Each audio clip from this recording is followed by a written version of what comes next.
Hello, everyone, and welcome back to Psychology Eats.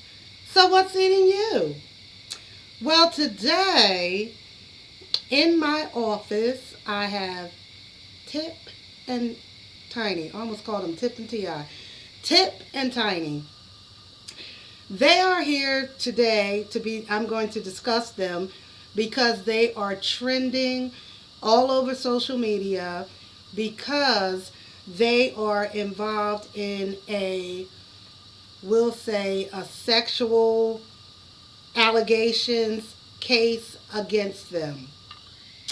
So the word on the street is, and this word has been on the street for a minute, that these two enjoy inviting other women into their bedroom, which is not illegal.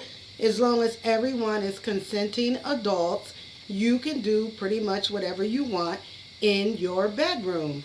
And so that is what they have been doing, allegedly. Inviting other women in and having threesomes, foursomes, hundredsomes, according to some of the latest reports by some of these women.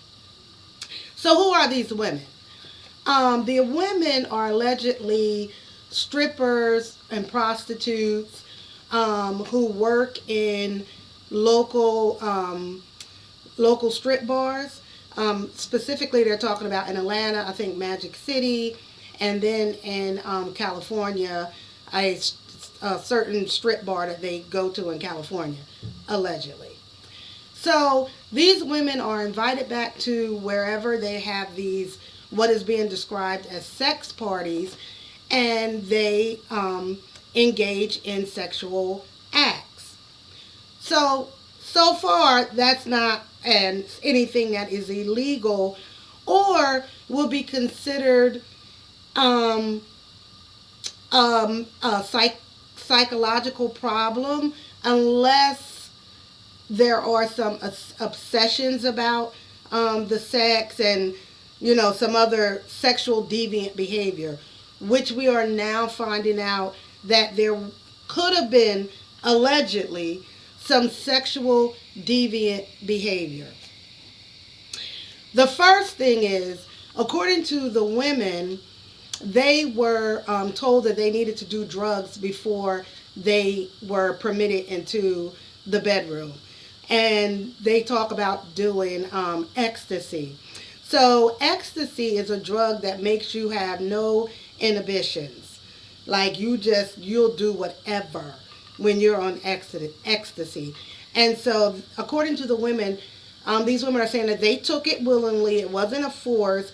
They took the ecstasy because that was the only way they were going to be able to do the sex act and get paid. Because remember, these women are prostitutes and strippers. So it was a job for them.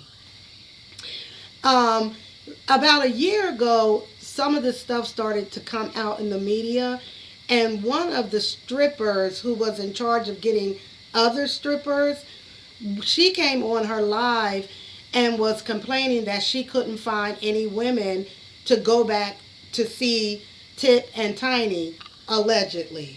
She wasn't able to find anyone because the girls said that they didn't want to go back. They didn't want to participate because she said the girls all complained that they did too much. And so I remember when she did that live, and I think I saw the recording of it, and I was thinking, what does she mean they do too much? She went on to explain that they want you to do ecstasy. And so someone in the live was like, okay. And she was like, yeah, they just do too much. And none of the girls wanted to go and work there that night. And so that stayed with me, like, what does she mean? I have worked with many prostitutes, strippers, call girls, back page girls and boys, and in most cases they do drugs. It's not it's not uncommon. So I was taken back by the fact that none of the girls wanted to go there, and the only excuse they had was that they didn't want that they offered them drugs, which I thought was like, okay, that's kind of normal in that circle, right? So that too much is starting to be exposed now. So here's the diagnosis for T.I. and for Tiny. Because at first I thought Tiny was more of a victim. Tiny, I thought you was a victim, girl. But from what the girls are saying, the strippers and prostitutes, Tiny was more of the aggressor.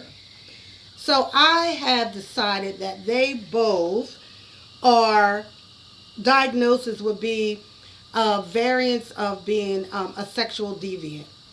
And I say that because a sexual deviant is looking for sexual gratification through kind of any means necessary, anything that they feel, anything that fills their desire, even if it could potentially hurt the other person that is involved in the sexual act. So it would be considered, things that they wanted to do would be considered by most people to be odd. So having control over women while you're engaged in a sexual act, giving them drugs, being aggressive. There are some stories that are coming out that I won't even say on my page about what happened sexually in those rooms. Women held against their will, and other odd behaviors, other odd sexual behaviors.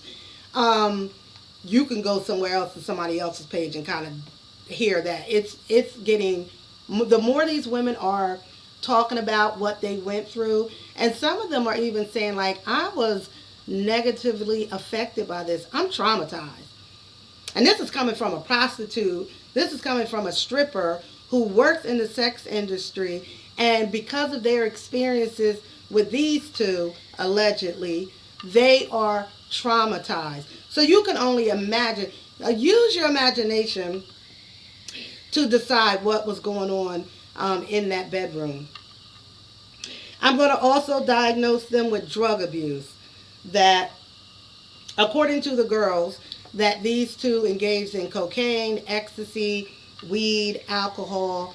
We know it's public record that a few years ago that these two were driving in California. They got stopped. They had, I remember ecstasy in the car. I don't know what other drugs, but I remember the ecstasy because it tied into the stories that were starting to leak out about them and their sexuality.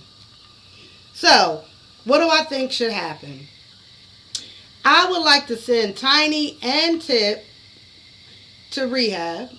That's the first thing they need to do. And I think they, in real life, they probably need to go into some sort of treatment.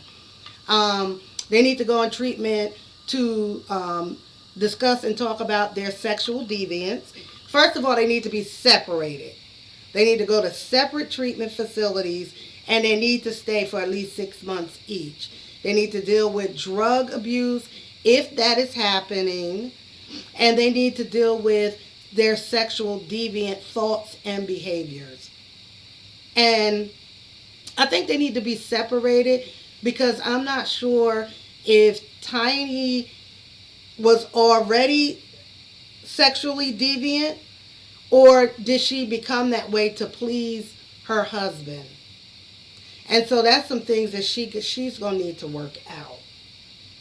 So this is a serious issue because these women are starting to really expose some things that could be considered illegal. And so this may, eventually go to court. This is getting really, we look at R. Kelly, Soulja Boy. They have similar allegations against them.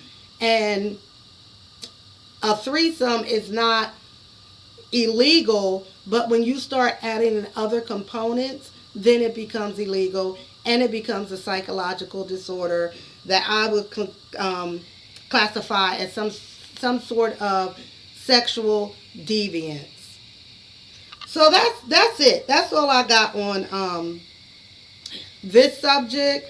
These two, I want to order. If I had the power, I will order these two immediately into treatment with no contact with each other. I don't want you talking to each other. They need to work on their separate issues and figure out how they ended up where they are today. So that's it. That's all I got. Don't forget to like, subscribe. Hi to all my new subscribers. And comment and let me know who else do you want me to bring into my office, and we'll get to diagnosing them. Thank you. Disclaimer, I don't know these people. Thank you.